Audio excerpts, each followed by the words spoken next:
by listening, by internalizing, and by manifesting powerful cognitions. And you will also achieve it by witnessing the Darshan and Diksha, by receiving the Darshan and Diksha.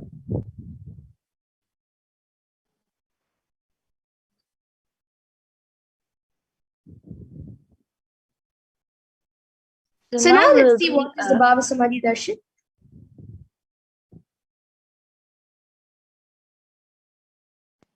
Now we'll be understanding about the Bhava Samadhi Darshan. So what is Samadhi? Samadhi means one with the source. Bhava means attitude and aspect. So Bhava Samadhi means being one with the source through this aspect. And the aspect Bhava which you choose, through that Bhava, being one with the source, Samadhi is Bhava Samadhi. And knowing this aspect, Bhava is the ultimate, Adi, and being in oneness, Sama with that, is the Bhava Samadhi.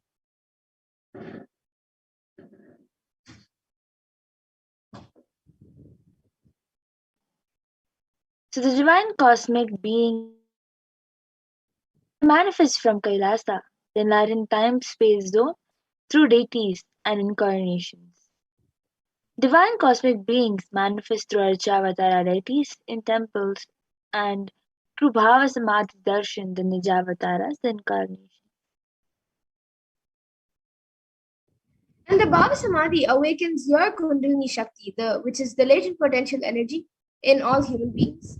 And this awakening of Kundalini Shakti results in extraordinary abilities expressing through us, like third eye awakening, ability to have the remote vision, ability to scan anyone's body, levitation, teleportation, materialization, and many more such powers and abilities.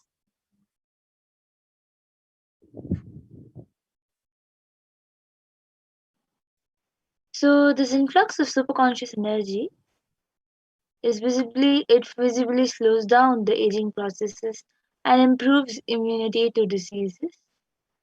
With increasing level of coherence, the whole brain comes alive, turning into a superconductor of conscious energies that heal, empower, and transform our lives. And having darshan or even a glimpse brings a lasting transformation in us. Having a glimpse of an enlightened being, having a glimpse of a great sage, enlightened being, or a deity brings a lasting transformation in all of us, cleansing the lifetimes of karmas and raising you to the next level of subconscious breakthrough, which is like hitting a reset button on your being.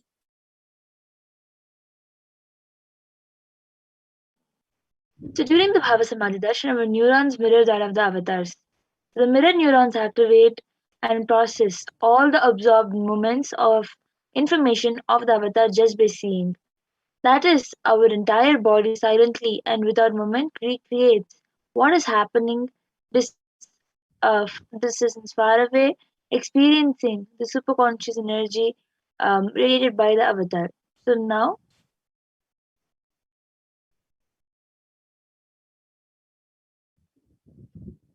And now we'll be seeing a small introduction, a glimpse of who the Supreme Point of Hinduism is, the one who is giving us all of these sciences, extraordinary Shaktis, and much more. so the supreme point of Hinduism, Jagadguru Mahasanidanam, is divine holiness Bhagavan Nithyananda Paramashivam, is the reviver of Kailasa, a macrocosmic ancient enlightened Hindu civilization and nation.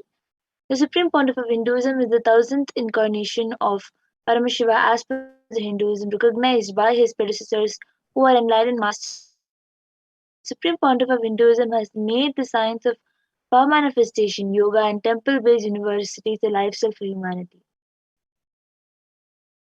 And the Supreme Point of Hinduism is also ordained as the 233rd Guru Mahasanidanam of Kanchi Kailash Sarvangapeetham, which is the Tonde Mandala Adinam, the incumbent emperor of Suryavamsha Saranga Samrajyam, and the present 293rd Jagat Guru Mahasanidanam of Kailas Shamla Pita Sarvangapeetham, and the present Mahamandaleshwar of the Mahanrevani Akara, which is the largest monastic order, apex monastic order.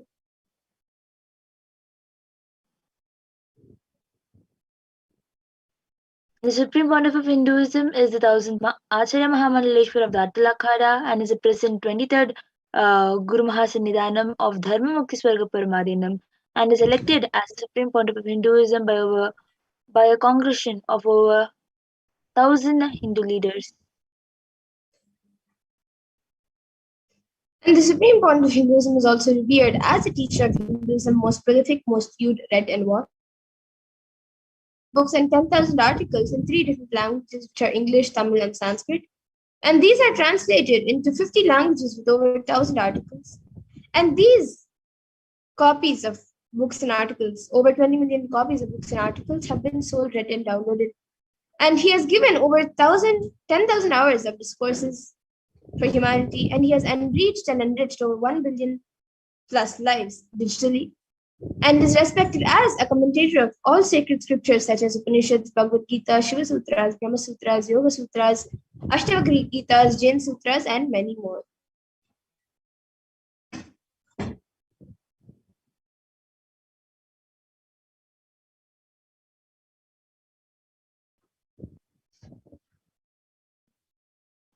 And the Supreme Pontiff of Hinduism is honored as the leader internationally recognized Hindu leader and is a reviver of 108 ancient Hindu sampradayas, including the Rudrakanyas, Rudras, Rishis, Rishikas, Bhairavas, Bhairavis, and the Sannyas.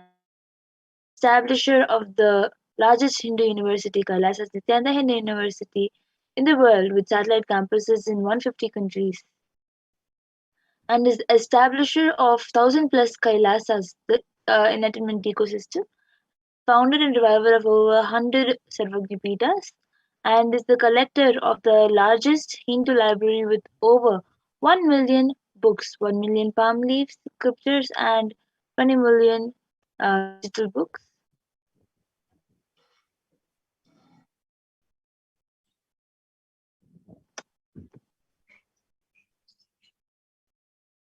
And now we come to the conclusion of this first segment, and we will be moving on to the further segments where we will be seeing a live demonstration of the extraordinary Shaktis, the divine powers of Paramashiva.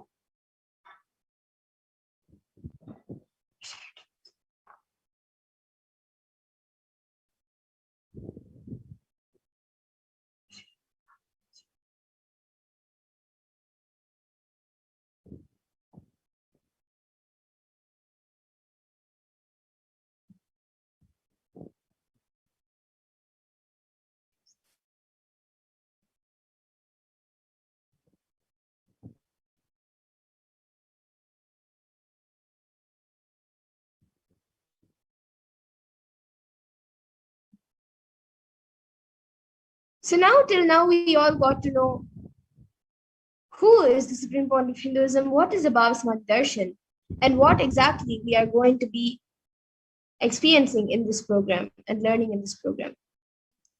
So now we'll be moving to the next segment, a very exciting segment where we will be seeing the manifestation of extraordinary Shaktis.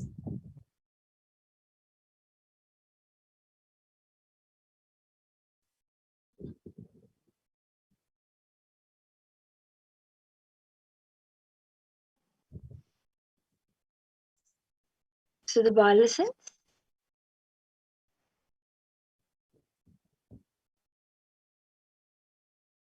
So today, the Balasans, the Nityananda yogis, and the initiate disciples of the Supreme Pontiff of Hinduism will be demonstrating the powers of third eye and sharing with all of us the experiences and results of the extraordinary manifestation of the divine powers awakened in us through the Diksha, the initiation.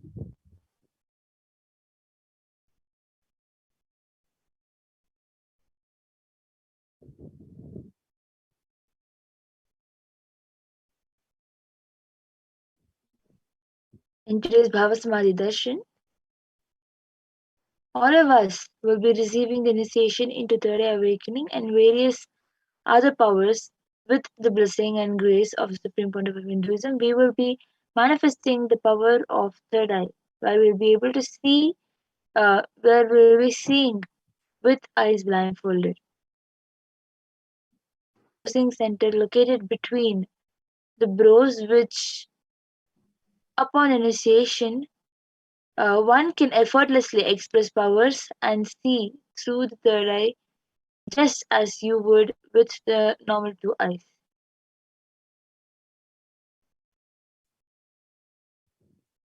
And now let's see what are Shaktis. What exactly are the Shaktis that we are speaking about? So, manifesting powers, Shaktis, are described in the Vedagamas by Paramashiva as a system, method, and science for human beings to explore the various possibilities and powers and have access to various states of consciousness. And Paramashiva actually describes in very elaborately that every human being is hardwired to be able to manifest 463 plus extraordinary Shaktis. And Shaktis manifest from the fundamental cognition that you are a divine and you need to manifest the divine, not that you are a man and you need to reach the divine. Here, the foundation is that you are Paramashiva. You are unmanifest. Recognize that you are Paramashiva. Even if you have not yet manifested it, understand that is why what Paramashiva is revealing through this body and through this system, through this methodology and samyam, any samyama you do on powerful cognitions, you manifest only Shaktis, powers, not siddhis. So this is told by the Supreme Point of Hinduism.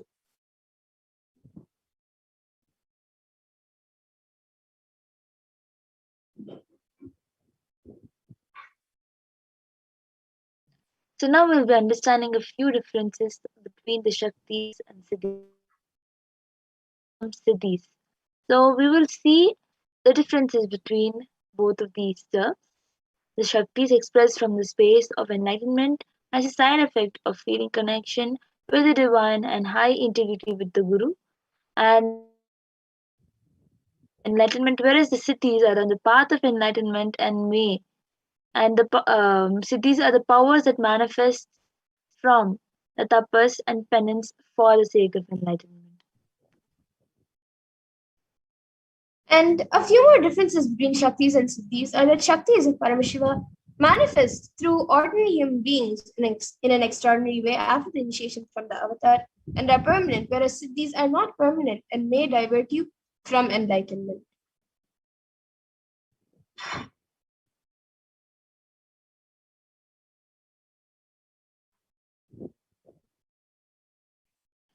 So the source of these Shaktis, Paramashiva, is the primordial divinity in Hinduism, the ultimate reality and cause, which is self-effulgent, Swayam Prakasha, all pervading, unchanging beyond time, space, form, and causality.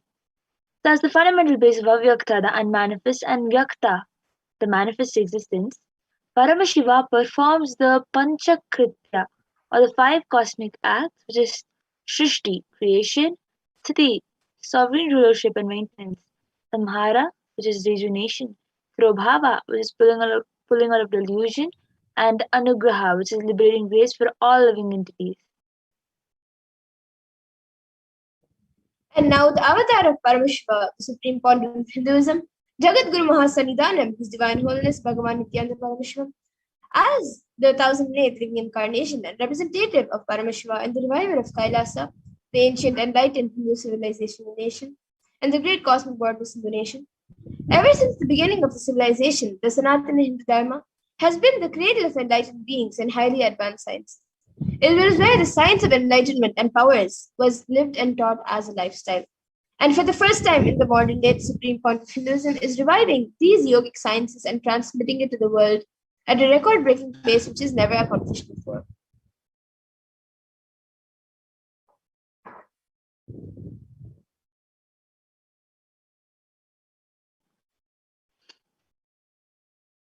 So now we will be understanding the Guru Parampara.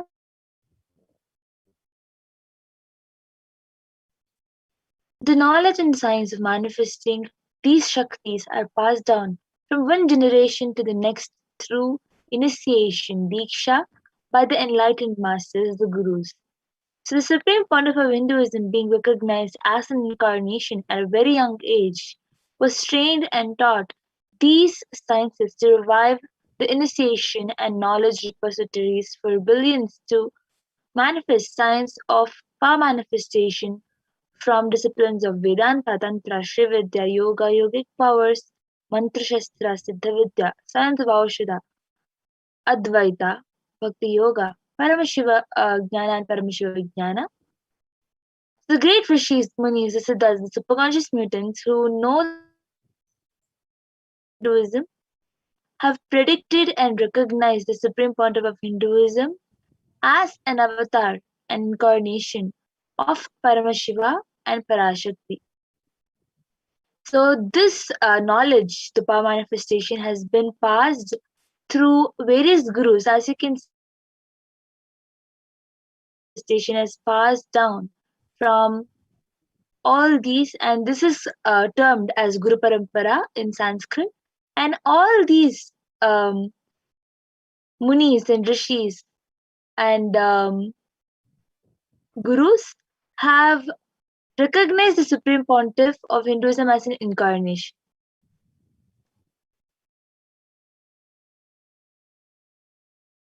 And so, how now we'll be seeing how we can awaken these divine Shaktis in us. Every ultimate truth, jnana. So, everything that Swamiji says, every truth which the Supreme Point of Hinduism reveals to us is mapped into your consciousness, prajna, and manifests as the possibility and power of every being, prajnana.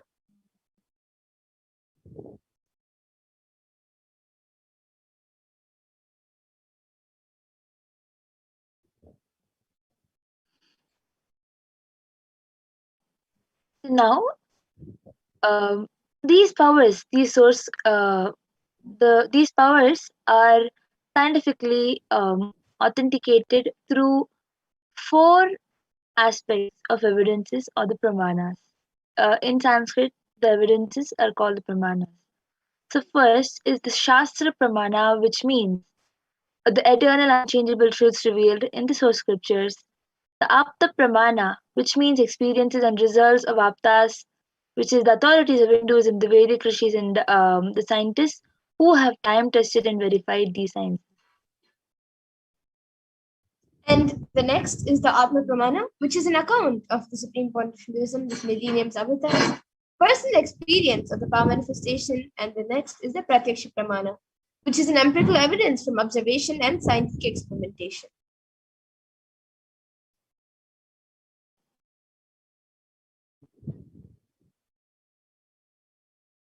So the Vedagamas, which are the which is living applied science.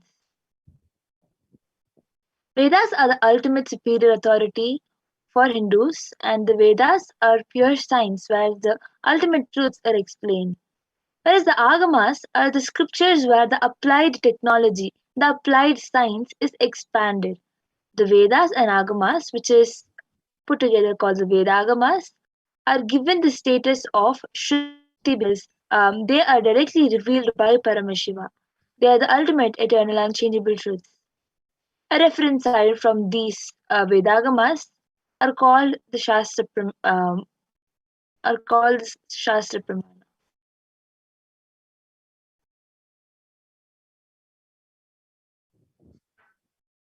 And now let's get ready to witness a very unique and exciting demonstration, live demonstration of the powers of third eye.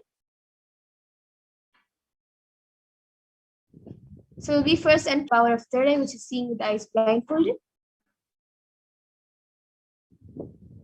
So we will be going through all the pramanas, the evidences, the scriptural.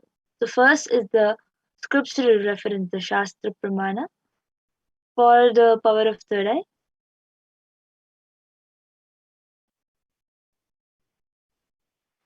कपालान्तर्मनोऽन्यस्य तिष्ठन्मीलितलोचनः क्रमेण मनसोदार्ध्यात् लक्ष्ये लक्ष्यमुत्तमम्. So this is from the Vijnana Bhairava Tantra, Dharana 11, verse 34. By fixing the mind on the inner space within the crown center and sitting stably without any movement, having the eyes closed in succession, by that stability of the mind and inner space, through the power of the third eye, one directly sees the ultimate goal Lakshya on the sight that reveals any object or place attaining the space of oneness with the source Paramashiva. The next is the Apta Pramana, where Bhagavan Krishna initiates Arjuna into this power of third eye. न तु मां शक्यसे द्रष्टु मनेनैव स्वचक्षुषा दिव्यं ददामि ते चक्षुः पश्य मे योगमैश्वरम्. Bhagavan Krishna says to Arjuna, but you cannot see my cosmic form with these physical eyes of yours. Therefore, I grant you divine third eye vision. Behold my cosmic opulence.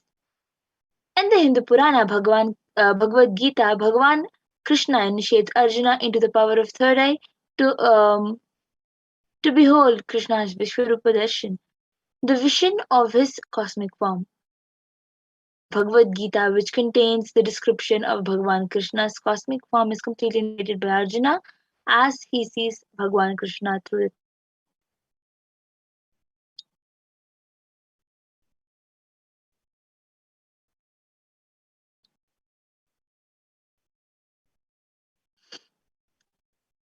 So the next is the Atma Pramana in Swamiji's own words. Swamiji, the first experience that I was able to see everything around me, above me, the whole 360-degree 10 directions below me, everything, I realized not only I was able to see, feel, experience all of that as me.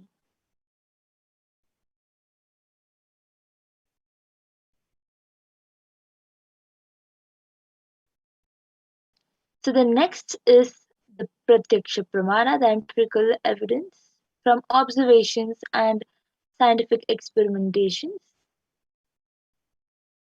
The study measures and compares metabolic cell activity of the brain in conscious and meditative open third eye state using which is a PET. It was declared that when doing daily activities, high activity is measured in the brain where third eye is located, and when in deep Samadhi state, only the third eye region is active and almost 90% of the rest of the brain is at peace.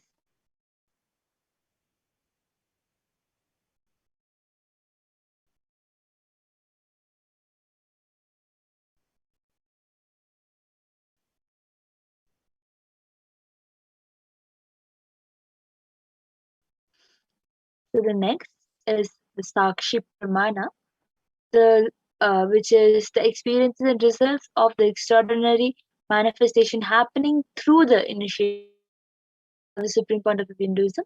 This rare sacred science of third awakening is being made available to humanity for their ultimate enrichment and conscious evolution by the supreme point living incarnation of Paramashiva. The supreme point of Hinduism embodies the most profound yogic states that surpass all bounds of time, space, and matter. The supreme point of Hinduism is gifting this pure great science of third awakening, along with many other spiritual sciences through initiation Diksha. Millions of people have been initiated by the supreme point of Hinduism and are experiencing the profound results as the extraordinary manifestation in everyday life. So now we will be witnessing the live demonstration. Third eye.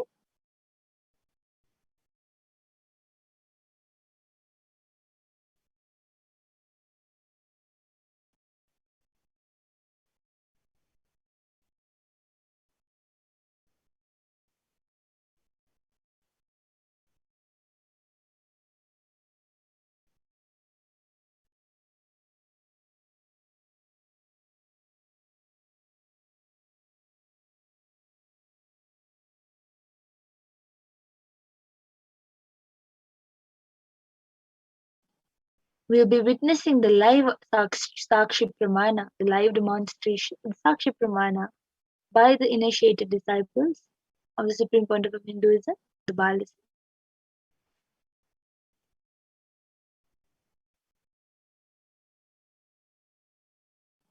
So we now have with us Ma Madhura, who will be doing the demonstration of the power of third eye.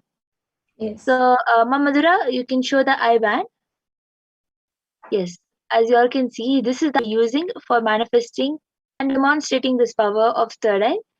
This eye band has a sponge attached to the sheet, and the sponge will the sponge is used so that it can stick to the skin. So the sponge has two openings into which the ice will go and just stick. So as you can see, exactly the ice size openings are there. So inside that, the ice will go and stick, and there is no possibility of leakage at all. When you put this, as you all can see, if you put such an eye band like this, there will be no light that can pass through the sponge and hit the ice, so you will not be able to see anything. And the strap will just hold the sponge tightly onto the ice. So request the volunteer who is there with Mamadura. So Mamadura has volunteer around uh, with the eye band being secured properly on the ice.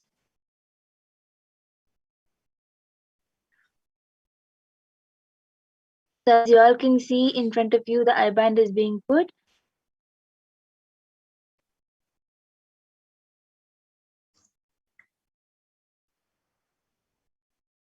You can put a little tighter.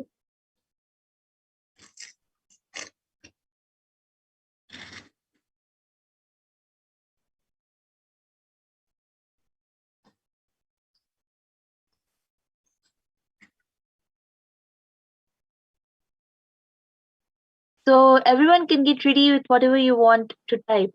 You can type and keep it, and it will be projected for everybody to also see as Ma Madhura reads.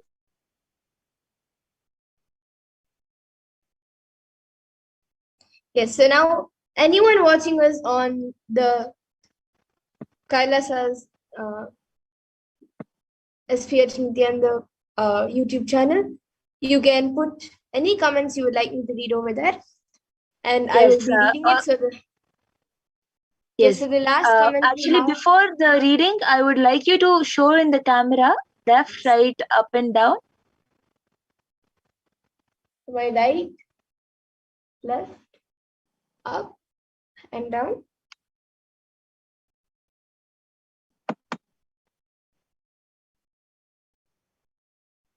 Yes, and now you can all see also the comments. So we have the last, we have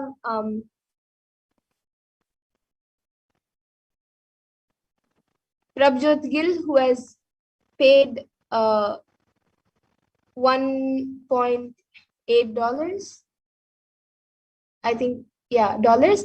And we have, above that, we have Rahul Aswani, who has put Namaskar emoji and an Om emoji with a purple background. And then we just have a comment right now from Utpal Takaraya. He has put Loka Samasta Sukhino Bhavantu.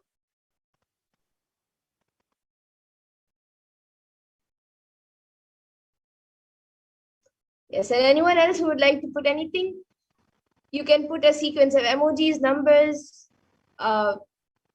letters, words, sentences, or something which doesn't even make sense. And you can even maybe put something in different languages, and I can draw it to you and show you if I don't know how to read it.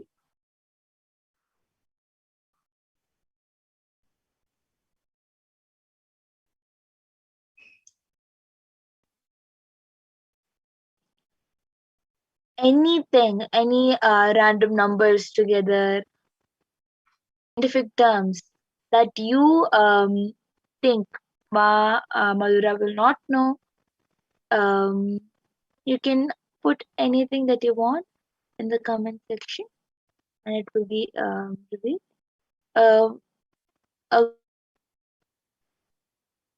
Anything you want, you can put it in the comment section.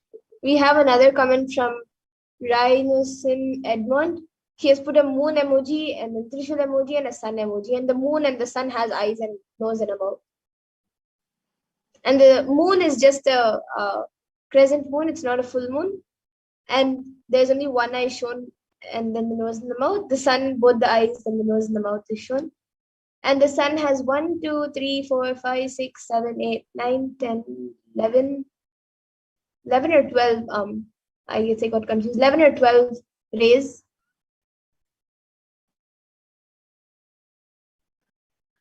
So as you all can see, that she's also counting the rays from the sun. So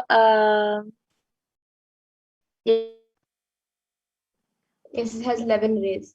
Yes, and now we have another comment from Rahul Aswani who has put Om Namo Venkateshwara, Venkateshaye, and with a Namaskar emoji and a Deepa emoji and a flower emoji.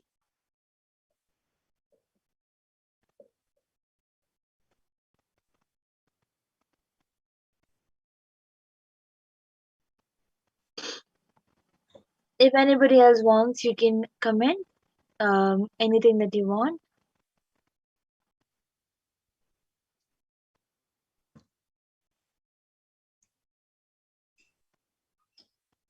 Yes, and till then, I also have this book with me today.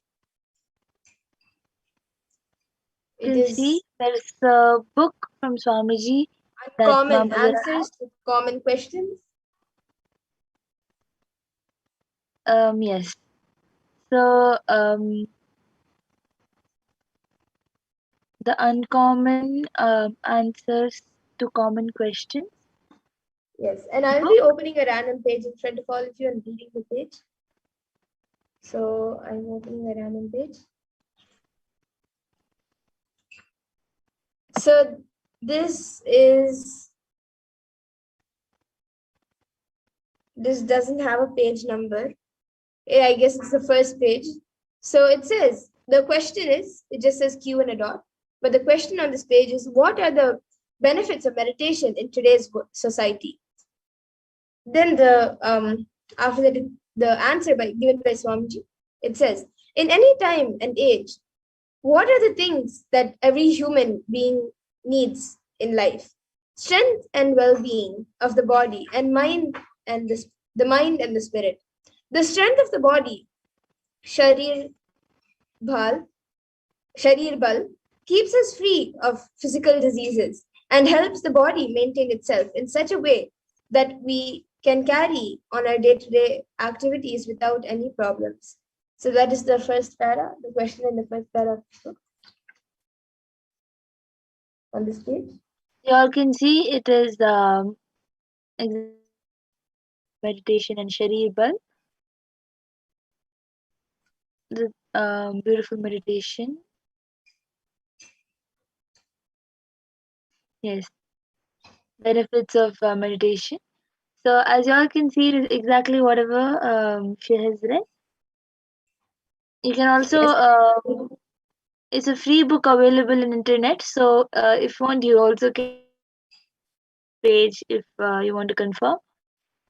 So anybody else wants? You can comment anything with the next power.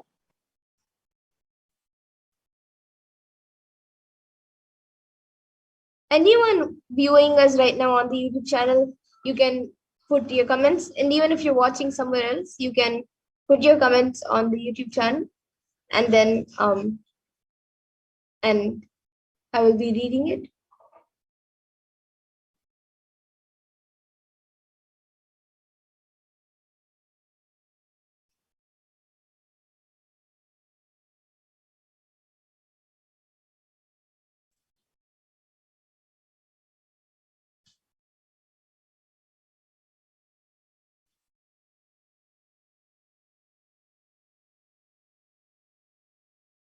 You can put a different language, a sequence of numbers, emojis, letters. You can even put things mixed up or something that doesn't even make sense.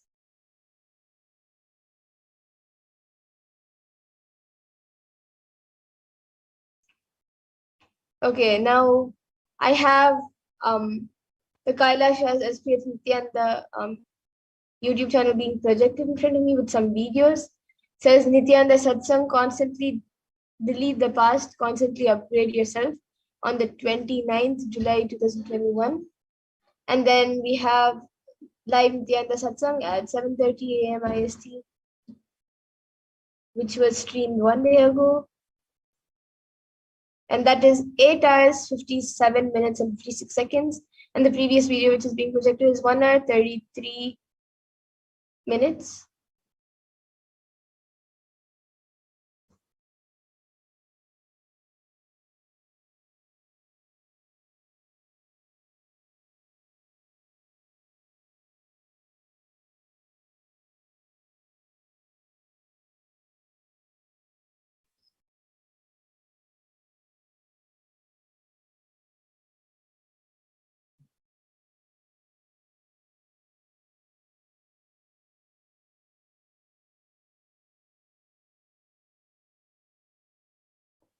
Okay, so now I have a few links and a post which is being projected in front of me. It says hashtag Nithyananda, hashtag Kailasa, hashtag United Nations. Link to report, https://www.ohchr.org/documents/hr board and then 3 dots.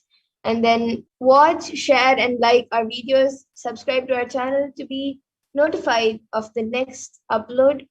And then it says it is given the link to that, to the Nithyananda TV.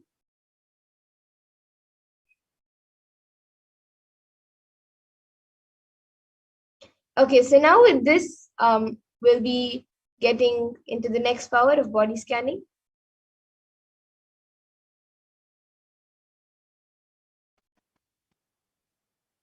So I request the volunteer to now remove the IBAN.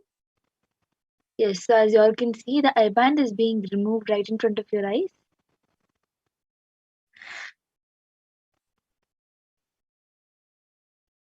And it is the exact same I-band.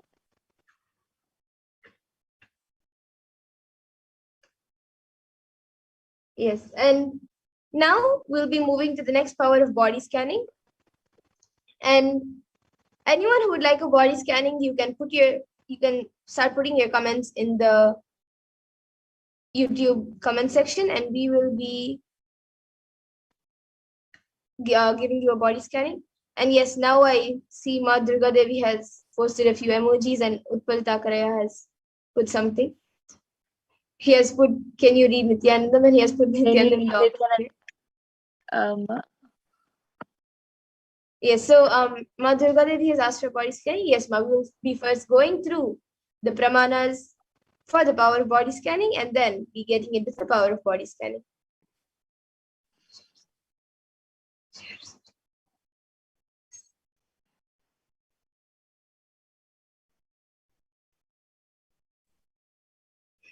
As we go through the pramanas, if anybody else also wants, you can put it in the comment section requesting for your body scanning.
So as we get the pramanas and go through the pramanas, um,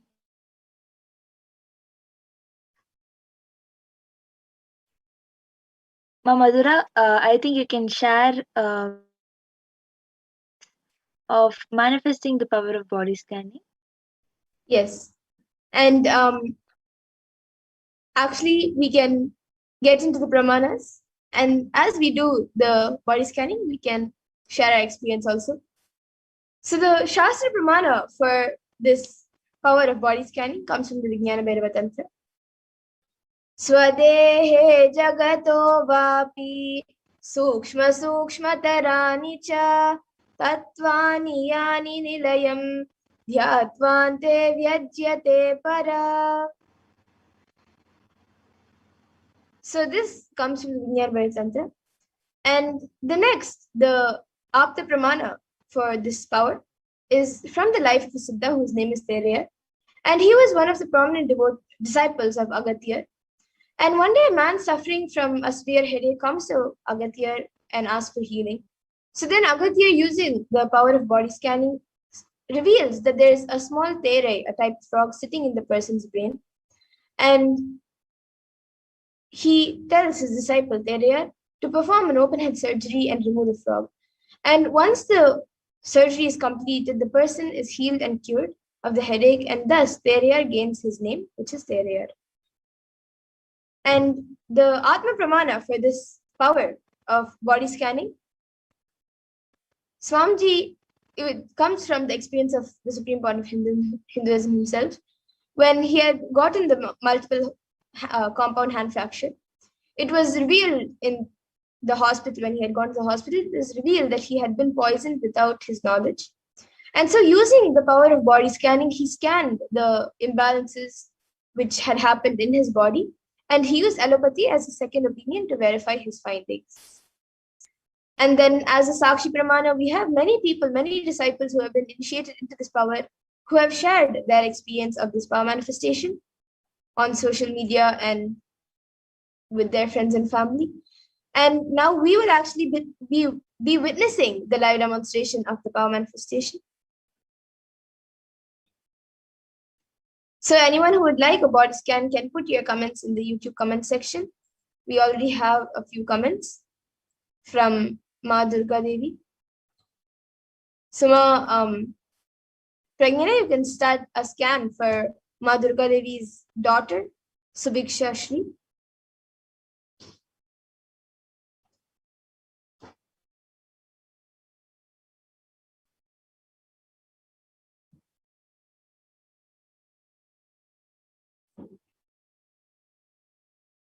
Yes, and Ma Durga Devi, I would before Ma Pragnana, I would request you to put in the comments if we have her consent for doing the body scanning.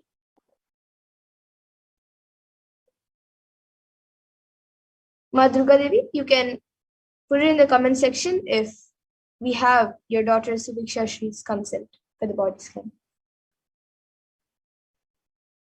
Ranasan Edmondaya has asked for body scanning. So, Ma Madhura, you can start doing the body scanning for Ranasanaya. Yes. Ma Mary's Grigor Jevs has come back saying, Nityanandam, how can I attend my overthinking and unstable mind physically? So I will be scanning Mary's Grigor Jevs.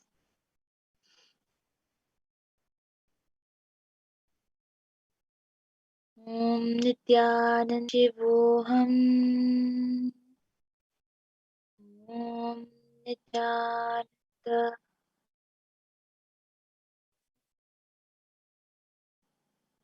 Yes, and Rhinus and Edmondaya, for you, I was able to see that you are getting a small allergy and dryness on your skin right now. So I was able to see for that, if you apply oil on your body, you can either pure coconut oil or castor oil. Apply that oil in the night wherever there is some irritation or sensations in the skin or dryness in the skin, apply that in that area. Apply oil in that area before you sleep, and also another time before you take a shower in the morning. So these 2 times you can apply either pure coconut oil or castor oil in the places which is on your body which is dry and which is becoming like a small allergy. You can apply these 2 oils, either one of them, whichever you have, in the night before you sleep and in the morning before you take a bath. And then now Rahul Aswani has also asked for body scanning. Yes, now I will be doing for you. And Ma Durga Devi, you can get back in the comment section if we have your daughter's consent. And once that is done, we can do a body scanning for your daughter.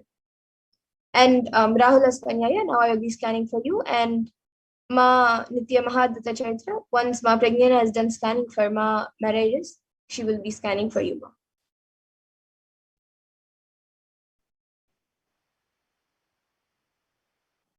Myra's Gregorius Ma, I was able to see that the overthinking about your an unstable mind about your health, it can be completed by you doing sevas for do puja and seva and put your mind completely into the divine and your master. You will see that will not be there because you are completely dedicating yourself to the divine and the master. I was able to see that physically you will not overthink about or have unstable mind. That I was able to see. And now I will be scanning for Malvin in Wildwin, which Ma Adbhuta Charitra has asked. Yes, and Ma Durga Devi, we need to, if she's a minor, if your daughter is a minor, then if you have given the consent, we can do. But if she's a major, then we will need her separate consent.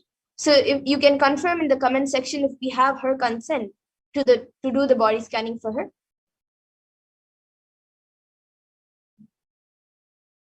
And Rahul Aswani, for you, I was able to see that there is ulcer which is being formed in the stomach. And I was also able to see that in your back, there is like a shooting pain which is occurring like, it is not very often, but maybe like around once or twice in 5 days. You get like a shooting pain in your back. From your lower back, it comes like a shooting pain. So for that, I was able to see that the root of both the ulcers in the stomach and the shooting pain in the back is the food that you're eating is actually affecting your body physically. So I was able to see that you have to be more careful about the food you're getting, the ingredients that you're using in your food. You need to make sure that everything is organic and everything is proper. And that is what will help in healing your body. And Prabjot Gilaya, for you, I was able to see that for you, I have already scanned and I was able to see that for you, you should, for being able to achieve wealth for what you are looking for, you should first make your cognition more stronger about what type of wealth you want and have a deeper understanding of it. And you can offer whichever seva you would like. You can offer that to Lord Venkateshwara, and with gratitude for Venkateshwara, ask him to shower you with wealth. That was what I was able to see for you, Aya.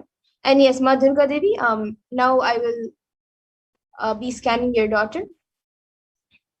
And And I will be scanning you also. Written back saying, yes, ma, this is exactly correct diagnosis, and is also same as scanning from almost a week back. So on multiple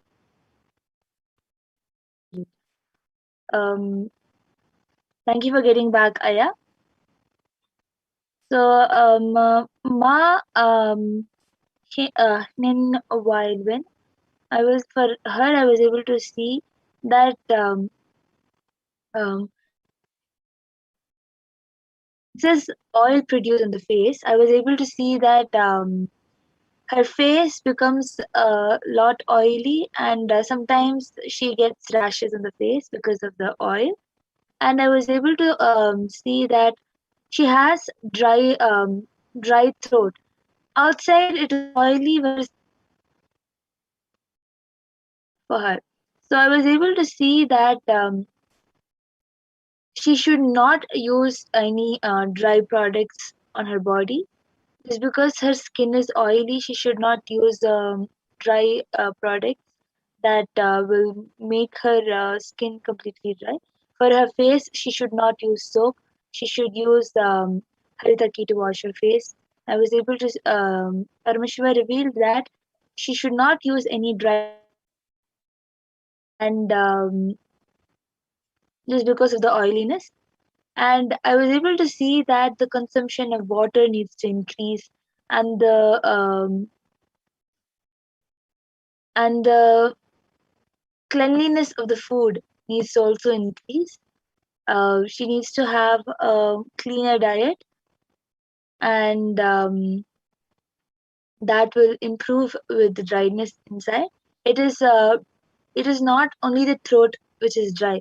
Inside, her full digestive system is completely dry. So she needs to have more water, and the the water will help her with other problems due to digestion. She's having back pain, and it is due to digestion she's having back pain.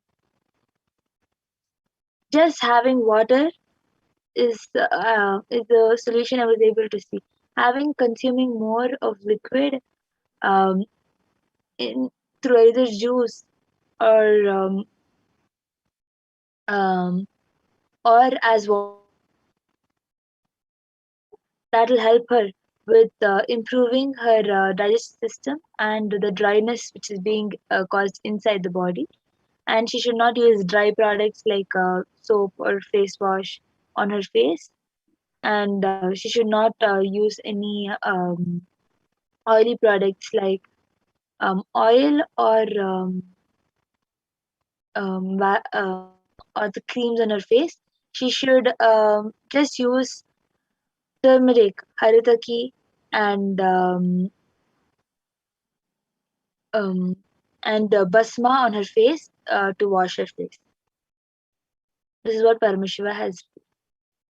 Yes, and Ma Durga Devi, for you, for your daughter, I was able to see that she is quite fine, and the only thing which I was able to see is there's a small black blockage in the nasal part, like near the nose. It's like the starting of sinus, but it is not right now a problem which is affecting her badly or anything. But it would be good to get rid of the sinus right now itself, so it doesn't become major in the future.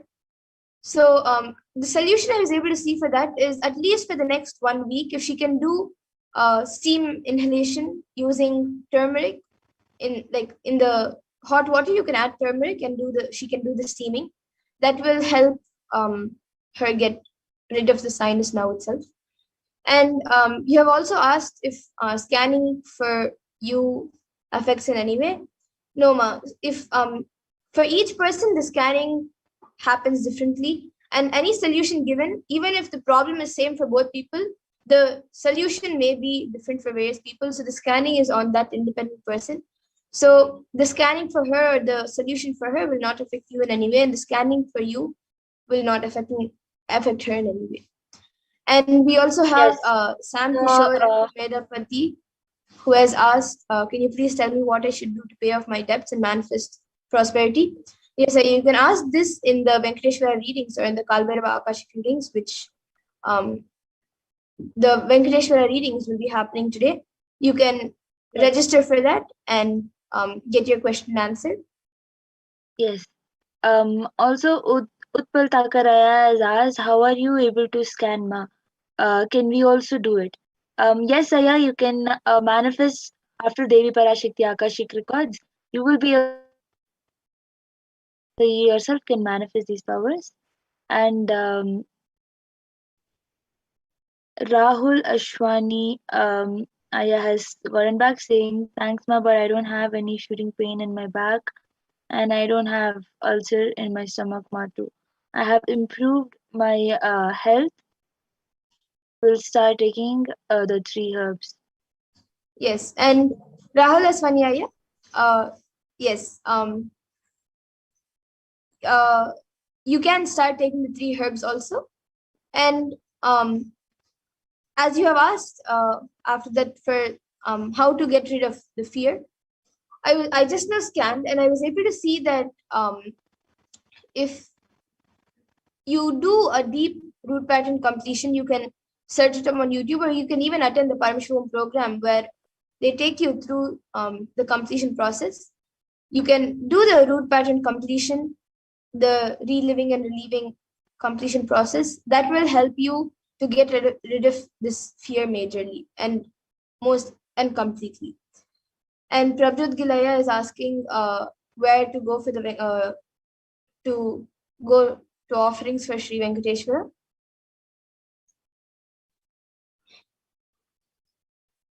You can we will have another segment coming up where they will be sharing with you. We will be sharing with you where you can go to get the offerings, to make an offering to Sri Venkateshwara, as there are many different offerings that you can offer, so you can choose, and we will be taking you through those offerings and how you can register for them. So you can stay tuned for those segments where we will be telling what offerings you can make. And now with this, in the interest And of actually, one more thing. Rahul Ashwaniaya, you have told that you do not have any shooting pain in your back or you do not have any ulcers in your stomach.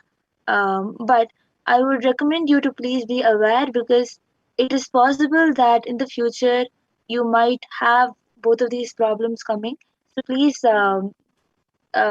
take care and use the herbs to not um, produce these problems in the future. yes. And now with this, in the interest of time, we will be concluding this power manifestation segment. I see Sam Kishore has asked for a body scanning.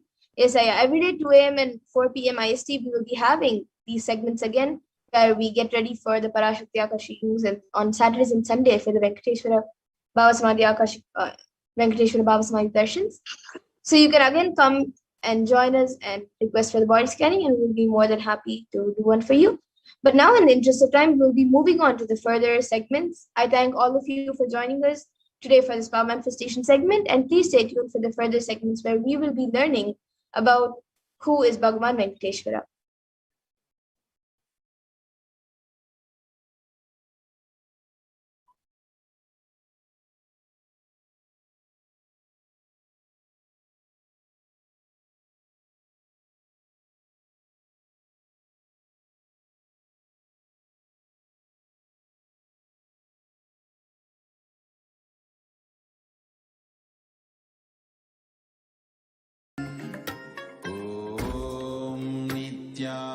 Nithyananda Paramashivoham. Om Nithyananda Paramashivoham. Om Nithyananda Paramashivoham. Om Nithyananda Paramashivoham. Om Nithyananda Paramashivoham. Om Nithyananda Paramashivoham.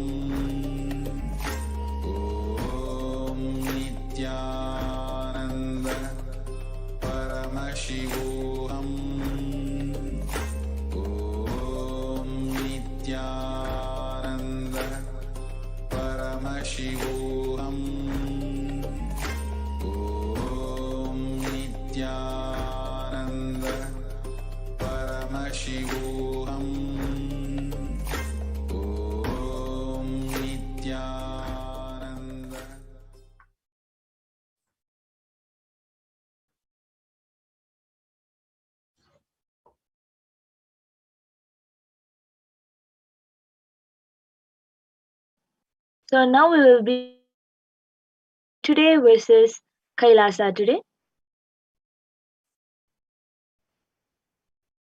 So in the world today, we have 18 years of growth wiped out in just 2 months. 18 years of growth just wiped out in 2 months from 2016, August 2016 to this thing. So all of you can see the chart. In the ONS figures imply that the level of total economic activities in April 2020 was back down to where it was in 2002, implying that an astonishing 18 years of growth seemed to disappear just this year. And you can see Kailasha, the spiritual solution, 2000 years of economic history in one chart, all major powers compared by GDP from the year 180. So Hindus have actually contributed to 40% of the world's GDP.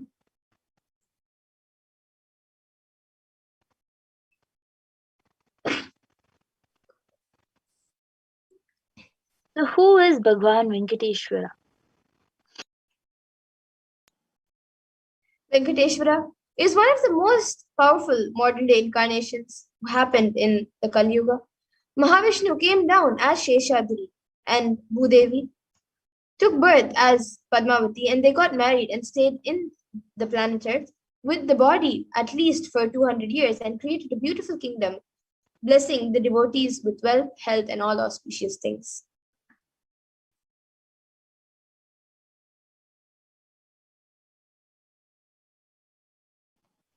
He decided to stand in Tirumala, making himself available to all devotees. Venkateshwara just became a deity. The very body, how he is standing, it just became an Archavatara.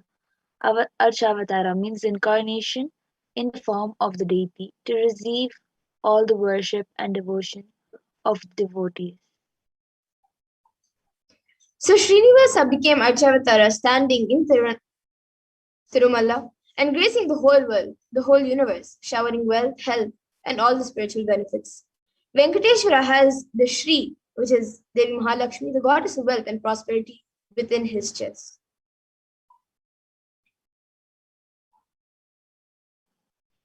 There's one jewel which Bhagavan Venkateshwara is wearing, which we are still not able. So on Venkateshwara's right chest, he's having the world's costliest jewel. He wears it on the Vaikuntha Ekadasi day on the Srivatsa. On the Srivatsa, the jewelry is called the Vaidurya diamond. Is at least 1,000 years old, older than the diamond. So that jewel is supposed to have come out of the churning of the Milky Ocean, and there is only one piece available in the entire planet Earth, the whole, the one which Bhagavan Venkateshwara is wearing. And the now let's see the power of the energy field of Tirupati. So Ramanuja, who was a great enlightened master, was staying for many days in Tirupati, Tirumala, with his disciples. One day Ramanuja was getting ready for the pilgrimage back, and he packs his bags with some food and walks all the way, full day along with his disciples. Evening they reached the downhill and they opened their food for eating. They found a lot of ants in the food. The disciples have started cleaning all the ants. Ramanuja just stopped and said, "No, don't do it. Don't do." He just packed the whole food safely, not leaving one ant. Walked all the way back up the hill without having any food, especially in the night. All the disciples were wondering what had happened.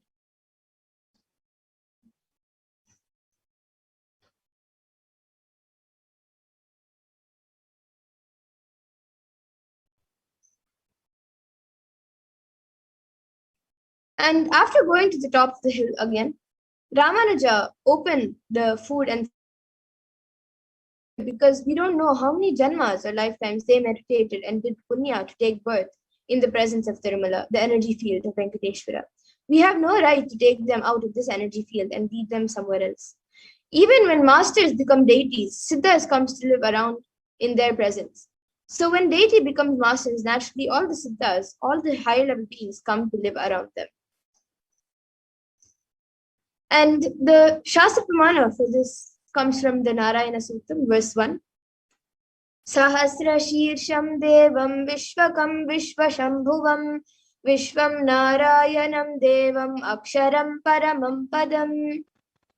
And this verse means this universe is the eternal being, Narayana, the imperishable, the supreme, the goal, multi-headed and multi-eyed, omnipresent and omniscient, the resplendent, the source of delight for the whole universe. And the Brahmanda Purana also contains Sri Venkatesha Sahasranama, which are the 1,008 names of Lord Venkatesha, which occurs as the conversation between sage Vashishta and sage Narada, and also the Venkatesha Ashtotara Sotram, the 100 names of Lord Sri Venkatesha. And there is a verse from the Brahmanda Purana saying, Krite tu narasimho bhutretayam raghunandana dvapare vasudevascha kalo venkatanayaka.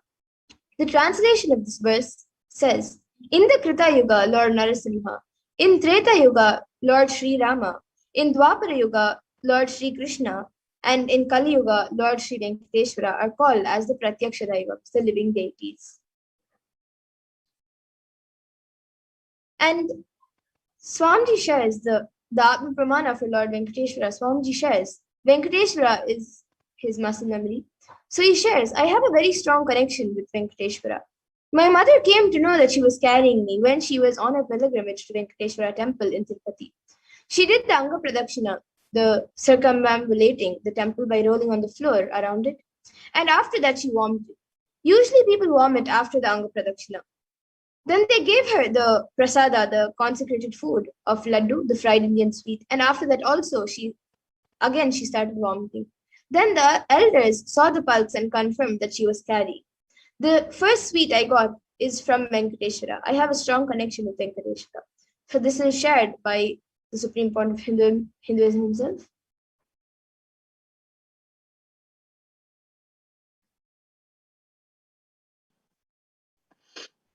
So the benefits of worshipping Bhagavan Venkateshwara. From the Vishnu Sahasranama, Parashruti verse 6. Yasha prapnoti vipulam yati pradanyameva cha achalam shriyamapnoti shreyah prapnoti anutamam. The translation is, he becomes endowed with great reputations and becomes the foremost amongst his kith and kin. He acquires undiminished wealth in this world and excel prosperity in the other world, that is liberation. Bhagavan, all the Ananta Kalyana Gunas, divine auspicious qualities, and the one in wealth and all other dimensions of life. And in today's Darshan, Bhagavan Venkateshwara will be manifesting through the Nijavatara, 1,008th living incarnation of Paramashivoham, the Supreme Point of Hinduism, Jagadguru Mahasannidhanam, His Divine Holiness, Bhagavan Nithyananda Paramashivam. And all of you can receive the blessings and initiation to awaken the wealth consciousness in you. So now Ma Pragyana will be sharing with all of you the 2 dimensions that we have in Hinduism for wealth creation. Yes, the 2 dimensions of wealth creation, the Sankhanidhi and the Padmanidhi. We have 2 dimensions of wealth creation in Vedic tradition. So Sankhanidhi means conquered wealth, conquered from the natural sources, and the Padmanidhi means flowered wealth like a lotus, which is created. Padmanidhi is made to flower from natural resources. And in the Vedic tradition, there are 2 major gods representing wealth. One is Kubera and the other is Lakshmi. So Kubera is wealth and sits on wealth.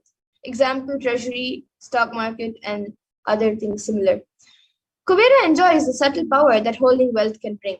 And Lakshmi represents wealth that is flowing, circulating, and which is going around like current.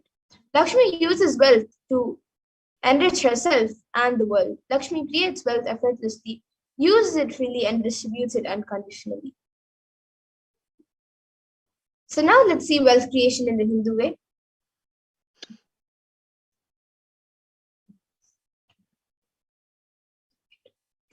So we will be back after a really short break to see how wealth creation happens in the Hindu way. We have Mapurna Priya with us.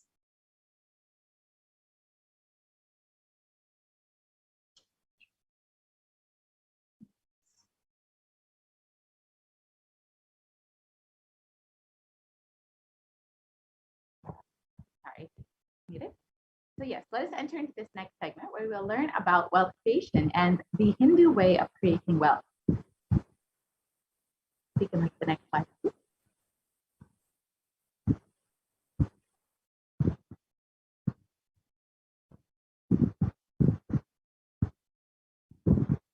So life can be equated to two things. One is the ability to achieve what you want in the inner or outer world, and two is just getting stuck in both the worlds. These are the only two equations.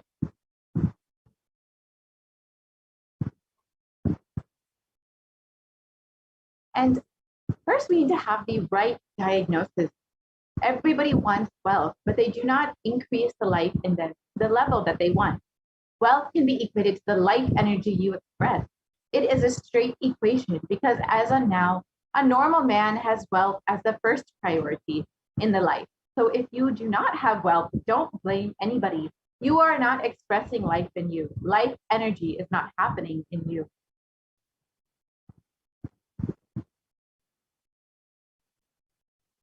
What is the goal of creating wealth? Creating wealth is the intrinsic part of life. Krishna says very beautifully in the Gita, the universe by its very nature works, works, works. If you have at least the goal of creating wealth, you will be creative. Your energy will be channeled properly. The first priority in life should be for moksha, for enlightenment. Till that happens, the second priority can be creating wealth.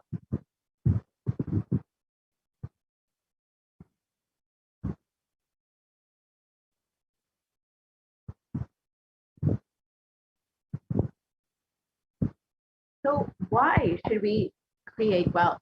Creating wealth makes you non-violent because your whole energy becomes creative. Creating wealth brings tremendous interest in life and non-violence.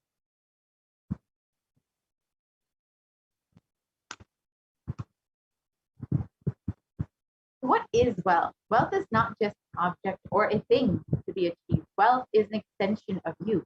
Anything that adds to you is wealth.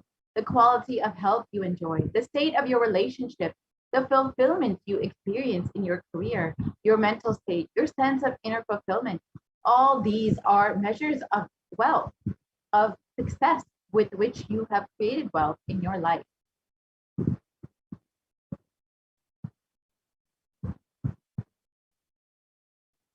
Wealth is a utility. Wealth is not even just money or currency. Money is one wealth, currency is one wealth, the assets are one wealth, and being alive and active is one wealth. All the four put together is wealth: money, currency, assets, and being alive and active. Wealth is neither good nor bad, but it is just a utility.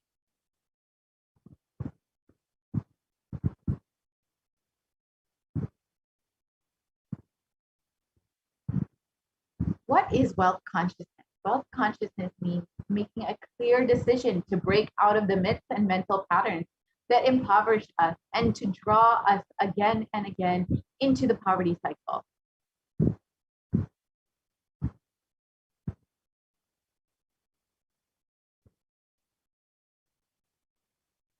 And as the Supreme Pontiff of Hinduism has revealed again and again, you manifest what you believe. You don't manifest your desires, you manifest your cognitions, what you cognize and perceive as reality.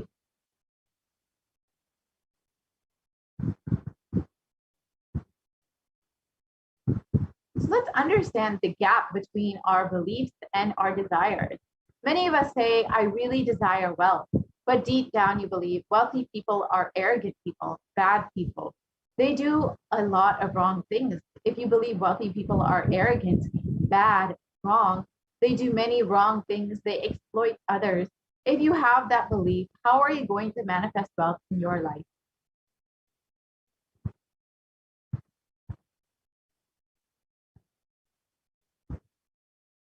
Your perception is the material out of which your reality is made. If you desire wealth, but you believe, perceive, cognize wealthy people are bad, or wealth is too much responsibility, naturally, you will not manifest wealth in your life. The gap between your desire and your perception is called a mental pattern.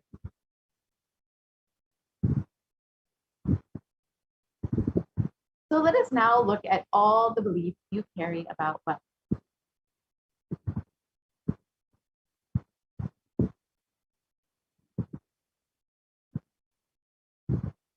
So one of the most common beliefs that we all carry is that wealthy people are arrogant or bad people. You carry deep resistance of wealth, leading you to not accumulate wealth. And even to if you accumulate, you feel guilty of having wealth.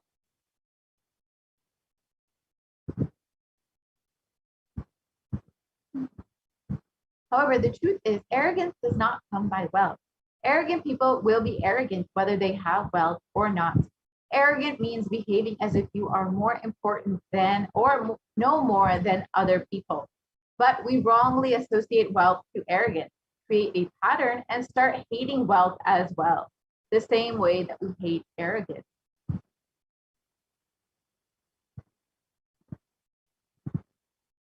Another common belief that we carry is that poverty is good. Deep inside of us, we label poverty as a good quality. We feel reverence and respect for poverty. How are we going to generate wealth with this cognition?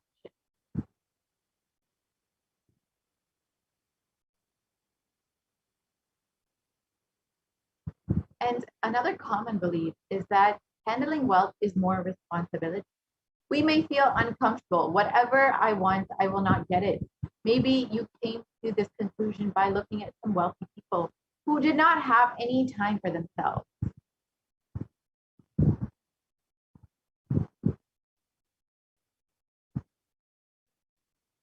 And some more inadequate beliefs that we carry on wealth is that making money is a sin. And creating as much wealth as you can, celebrating it, sharing it, and is wealth consciousness is high creativity with high responsibility. Wealthy people work smart, not hard. And again, this is untrue. Don't be too lazy to bend your body, your mind to realize your dreams. Read the stories of any famous millionaire today. You will see that wealth does not come from a genie in a bottle.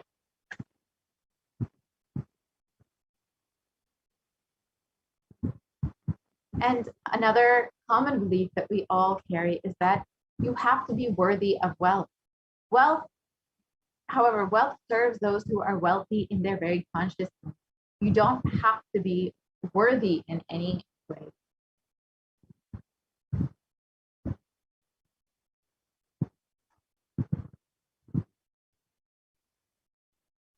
So we must have will persistence to manifest wealth. Anything you cognize, you create a certain energy field about your cognition. You attract situations, people, everything around you to make that cognition into reality. All you need is will persistence. Your decision, you are not going to give up your intention, is will persistence.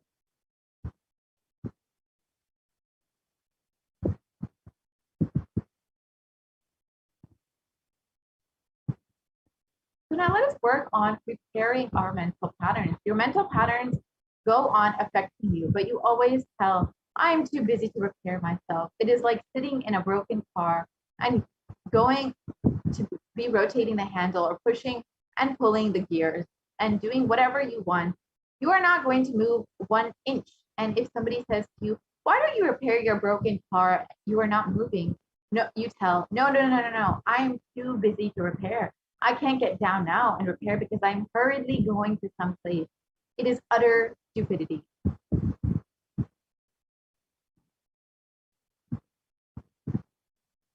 First thing we need to understand is that it is possible to repair our mental patterns. You may be desiring to have wealth, but you may not be believing, perceiving, and cognizing it as your possibility.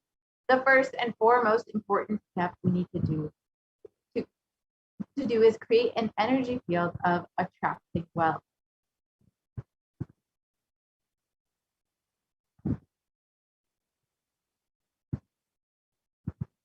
So let us now watch, in the Supreme Pontiff of Hinduism's own words, the secrets of attracting wealth.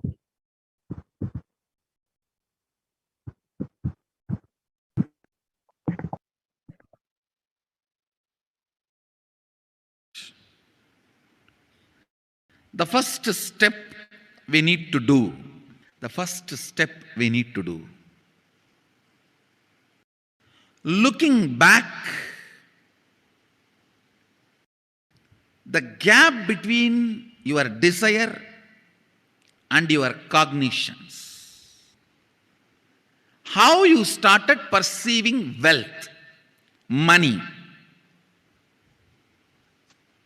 how you started perceiving.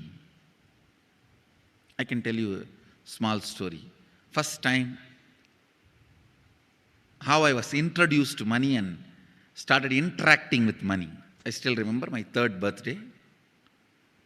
My father has given me a Ganesha who actually ate food. If you have read my biography, you would have read the incident.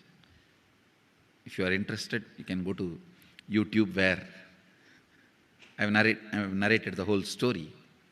I was given that Ganesha as a gift and I was so curious and busy with playing with the deity. And then in Indian village we have a habit, all the family elders will give coins on the birthday as a gift to the kids. So I was sitting and playing with my Ganesha and all the family elders came. I am supposed to bow down to them. It's a tradition. So I touch their feet and they will give money. A lot of money got collected. Must be some 70, 80 rupees. In those days it's a big money. And for a kid it's a too big money. And it was too much of coins and notes, so my father helped me to pack the whole thing in a hand key. So I looked at him and asked, what should I do with this? He said, you can buy whatever you want. I said, I don't need anything. I only wanted this Ganesha. You already gave it to me. I don't need anything. He said, then you can give it to anybody you want. So I just called all my cousins, brothers, everyone was playing. I grew up in a large joint family. 27 of us grew up together. So it's almost like a one school, small school. So all of them are playing. I called in my loud voice, hey, anybody have this money? I don't want it. So 4 or 5 kids were running and my elder brother ran fast and took the whole thing, whole hand key. My father told me to tell my elder brother to share everyone, to share with all. I said, I have decided I don't want. And I said, whoever wants, take it. How can I interfere in this after that? It's up to him. I will not even interfere, giving any further instruction to how they should share or who should share and all that. I said, I don't want. That's my first relationship with money. I still see very clearly that's the same relationship.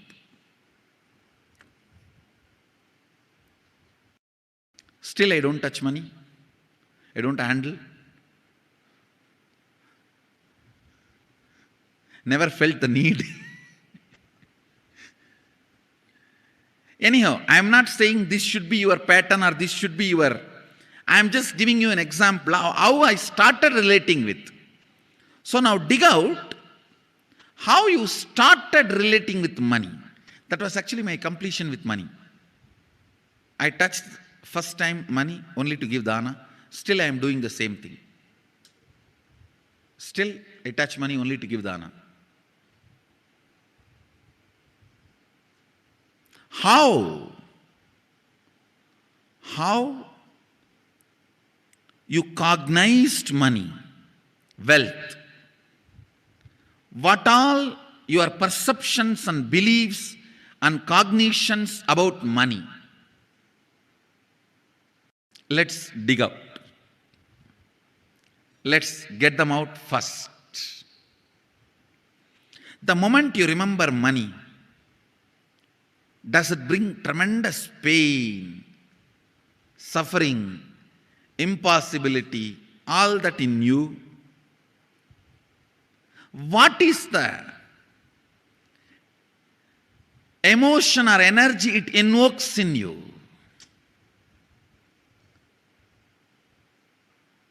So put your pen to paper and just keep writing whatever comes to your mind. If you feel tortured, irritated, the moment you think of money, whatever you think, money is difficult, money is impossible, money is, unless you cheat, you can't get the money. Even if you cheat it, somebody will cheat from you. So much goes on inside you about money. Your incompletions with money. Just spend few minutes and let's dig out all the incompletions, mental patterns we have, perceptions, beliefs and cognitions we have about money.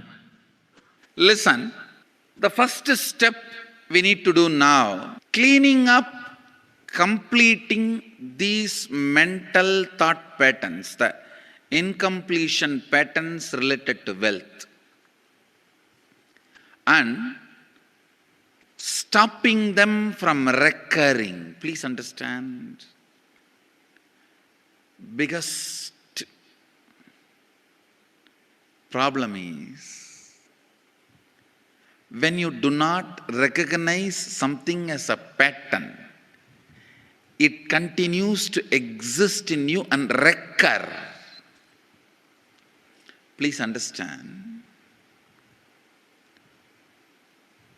Recurring, for example, today you remember, yes, I have a lot of incompletions and patterns. Incompletion means, let me define.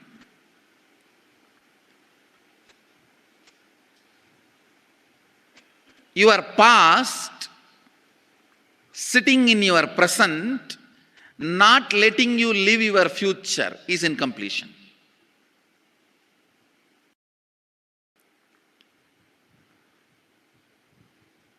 It has no logic. Because you lost love of somebody, you decide never to love again. It has no logic.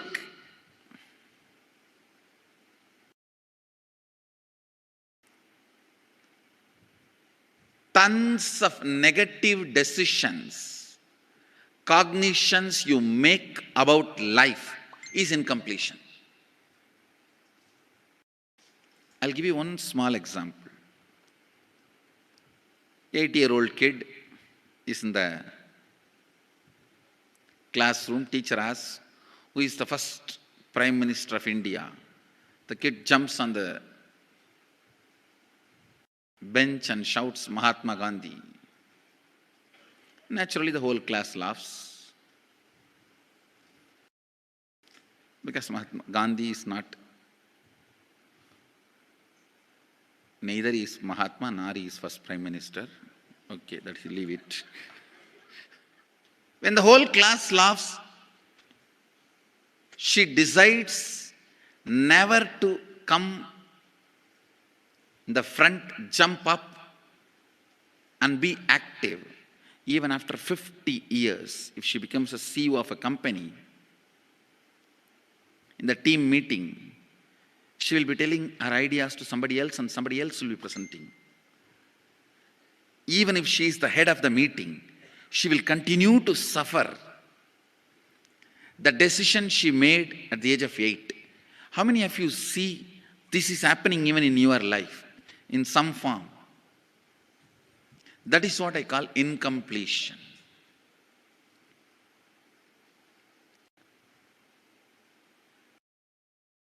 Understand, There is a very powerful science by Sadashiva in Agama. Sadashiva is the first Guru, Adi Guru. He explains in Agama, of course, the moment I utter this word, many will have many questions. What?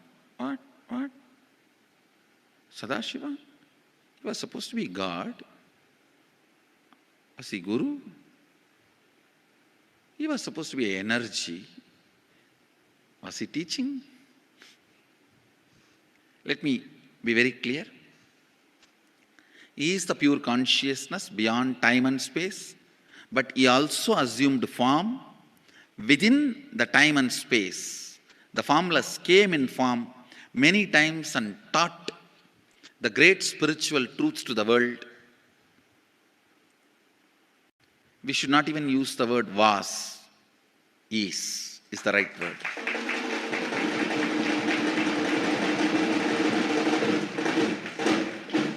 He gives a beautiful science of completing with this incompletion patterns, known, unknown.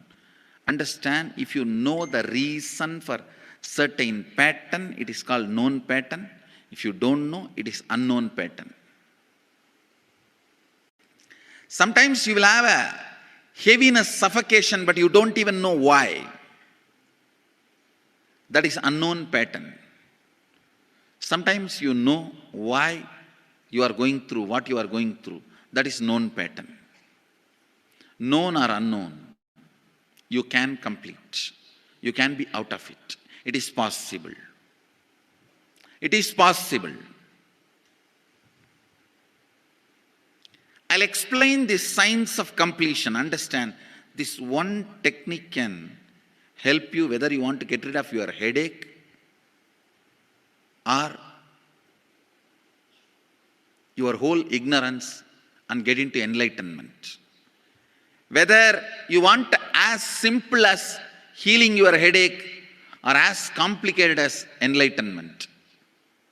Anything, this one technique can give you. This one technique,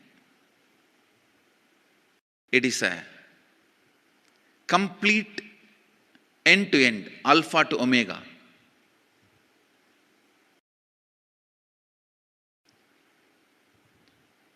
It's from Sadashiva directly. In the Agama, 94th verse, 22nd technique. The chapter is called Shivajnanopanishad and also called as Vijnana Bhairava.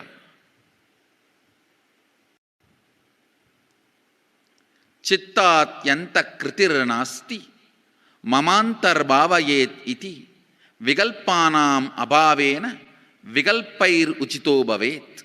You don't have to remember. I am uttering every time so that I will remember. That's all. No, it is just to keep the purity of the teaching. I want all of you to know, whatever I am sharing with you is my personal enlightenment experience, which is in tune with the earlier master's experience. My Apta Pramana, my Atma Pramana in tune with the Apta Pramana, means the earlier masters. The Shastra Pramana. Only that can become your Sakshi Pramana. Never learn from a person who does not have Atma Pramana, enlightenment. He will be only Pandit, repeating.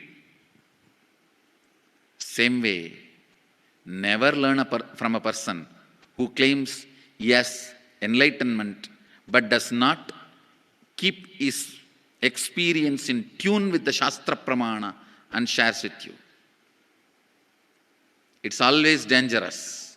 Maybe it must have been good for him, but we don't know whether it is good for all of you. The Atma Pramana should always be acid washed with Apta Pramana, Shastra Pramana. Only that should become, only that can become Sakshi Pramana, experiential reality for you. Never learn from anybody who has only knowledge, not experience. Same way, never learn from somebody who claims having only experience and does not connect, purify, make it in tune with the Shastra and presents it to you. There is always a danger. If you don't bother about the Shastra Pramana, you may be having kakka biryani. Be careful. Listen. To keep the purity of the teachings, I keep the original Sanskrit verses. I'll give you the translation now. Consciously feel within the mind stuff of past memories of incompletion, with its activities as mind, intellect and ego, not existing in me. By contemplating this way in your inner space, disidentify from the past impressions and memories of completion. Put your active attention at the space of past happening. Relive these imagined impressions and memories of incompletion. Then the mind stop having fully ceased from its present characteristics of forming thought patterns and cognitions is complete. Thus you become complete and achieve the original space of complete completion. Listen. Now I will explain. I have read out the translation. I will explain what to do. Now you wrote many of the patterns, incompletions, thought currents you are having about money, ideas, cognitions you developed about money from the young age. Do only one thing. Just go back to that same age when the incidents happened in you, the cognition started building in you, the beliefs started building in you, the idea started building in you, the perception started building in you. Relive the same situation. I am not asking you just remember. Remembering means, for example, something happened at the age of 7 which is still hurting you about money. You asked 1 rupee from your uncle and he did not give, but he gave it to his son. It's still sitting and hurting. If now you are 47, this happened 7. You being 47-year-old person and remembering what happened at the age of 7 is remembering. Forget you are 47. Forget who you are now. You may be having millions. Just become that 7-year-old who asked and did not receive. For you that 1 rupee must have been almost life. I have seen people, they develop even wheezing when they were not given as simple as a chocolate or an ice cream by their friend or family or brother. I've seen. Because for a child, it may be life. Just go back, forget who you are now. Become that person. When that incident happened, relive. Just see what has happened at that time. You will see many of the unknown, suppressed emotions will break. And I tell you, many diseases will be healed. I have seen people walking out of tumors, cancers, asthma, wheezing, just by completion. Because many of your diseases have their roots in some of the incompletions of the past. When you relive, many pain parts in you breaks. Pain bodies collapse. The pain patterns melt down. which completes many other issues which you don't even remember. I have seen when people do completion, to complete the wealth-related incompletions, suddenly they get into health, because the same incompletions which created wealth issues only were creating health issues. When they melt down, people become free even from both. Listen carefully. I'll repeat once more. Now you would have written so many patterns, incompletions, thought currents, ideas, cognitions. Take few minutes. Go back to each incident, each pain, each hurting. Relive. Relive. Relive. Don't justify what happened. Don't try to console yourself. No consolation will work. No justification will work. Neither help others nor try to help yourself. Just relive. I've seen when somebody has tears, others try to console. No, relax. You are not more compassionate than me. Let me do that job. You don't interfere in my job. Let you just go through. Even you don't try to console yourself. That is not going to work. If something has to break inside, let it break. It's okay. When you relive, the powerlessness, incompletion, loses power over you. I'll guide you step by step. And I commit with you, I'll lead you all to completion. And I know how to awaken in you and break them, help you to relive and relieve. I am supporting all of you. Have courage. Let's clean up.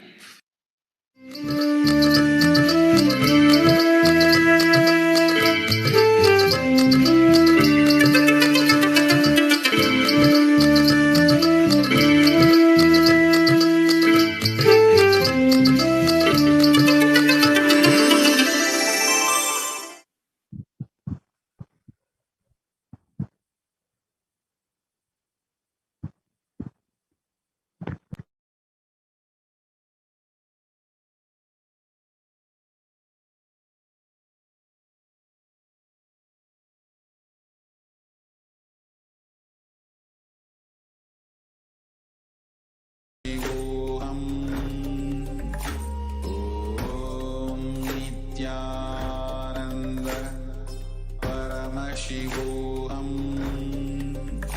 Om Nithyananda Paramashivoham.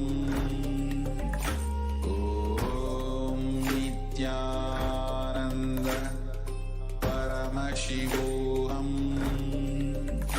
Om Nithyananda Paramashivoham. Om Nithyananda Paramashivoham. Om Nithyananda Paramashivoham. Om Nithyananda Paramashivoham. Om Nithyananda Paramashivoham. Om Nithyananda Paramashivoham. Om Nithyananda Paramashivoham. Om Nithyananda Paramashivoham. Om Nithyananda Paramashivoham. Om Nithyananda Paramashivoham. Om